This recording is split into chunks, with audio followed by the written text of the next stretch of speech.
औरत क्या नहीं कर सकती है। एक पति पत्नी में तकरार हो गई। पति कह रहा था कि मैं नवाब हूँ, इसलिए लोग मेरी इज्जत करते हैं और तुम्हारी इज्जत भी मेरी ही वजह से है। पत्नी कह रही थी कि आपकी इज्जत मेरी वजह से है। मैं चाहूँ तो आपकी इज्जत 1 मिनट में बिगाड़ सकती हूँ और बना भी सकती हूँ। नवाब को तैश आ गया और बोला कि दिखाओ मेरी इज्जत बिगाड़ कर। बात आई गई हो गई। नवाब के घर रात को दोस्तों की महफिल जमी थी। हंसी मजाक चल रहा था कि अचानक नवाब को अपने छोटे से बेटे की रोने की आवाज आई। वो जोर जोर से रो रहा था और बेगम बुरी तरह उसे डांट रही थी। नवाब ने जोर से आवाज देकर पूछा कि क्या हुआ बेगम, क्यों डांट रही हो?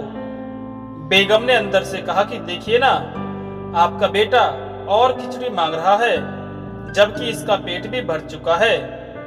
नवाब ने कहा थोड़ी सी और दे दो। बेगम बोली घर में और भी लोग हैं, सारी इसी को कैसे दे दूं?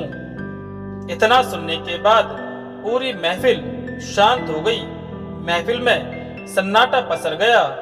लोग कानाफूसी करने लगे कि कैसा नवाब है, जरा सी खिचड़ी के लिए इसके घर में झगड़ा होता है। नवाब की पगड़ी उछल गई। सभी लोग चुपचाप उठकर चले गए।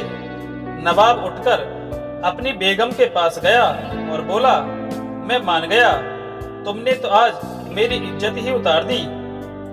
नवाब बोला कि मेरे दोस्त ना जाने कैसी कैसी बातें कर रहे थे, अब तुम यही इज्जत वापस लाकर दिखाओ।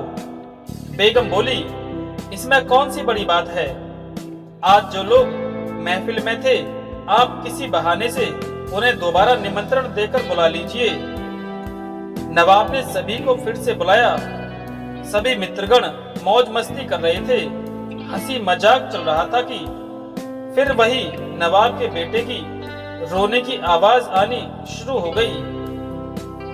नवाब ने आवाज देकर पूछा बेगम क्या हुआ, क्यों रो रहा है हमारा बेटा? बेगम ने कहा फिर वही खिचड़ी खाने की जिद कर रहा है। लोग फिर एक दूसरे का मुंह देखने लगे कि यार, एक मामूली खिचड़ी के लिए इस नवाब के घर रोजाना झगड़ा होता है। नवाब मुस्कुराते हुए बोला अच्छा बेगम, एक काम करो, तुम खिचड़ी यहाँ लेकर आओ, हम खुद अपने हाथों से अपने बेटे को देंगे, वो मान जाएगा, और सभी मेहमानों को भी खिचड़ी खिलाओ। नवाब की बात सुनने के बाद बेगम ने जवाब दिया जी नवाब साहब। बेगम बैठक में आ गई और पीछे से उनका नौकर खाने का सामान सर पर रखे आ रहा था। हंडिया नीचे रखी और अपने बेटे के साथ मेहमानों को भी खिचड़ी देना शुरू कर दिया। नवाब के दोस्त हैरान। जो परोसा जा रहा था वो चावल की खिचड़ी तो कतई नहीं थी। उसमें खजूर, पिस्ता, काजू, बादाम, किशमिश और गिरी समेत सभी मेवे थे जिनसे उसे बनाया गया था। वह खाने में बहुत लजीज था। अब लोग मन ही मन सोच रहे थे कि ये खिचड़ी है, नवाब के घर इसे खिचड़ी बोलते हैं, तो मावा मिठाई किसे बोलते होंगे। बेगम के इतना करने के बाद नवाब की इज्जत को 4 चांद लग गए। लोग नवाब की मालदारी की बातें करने लगे।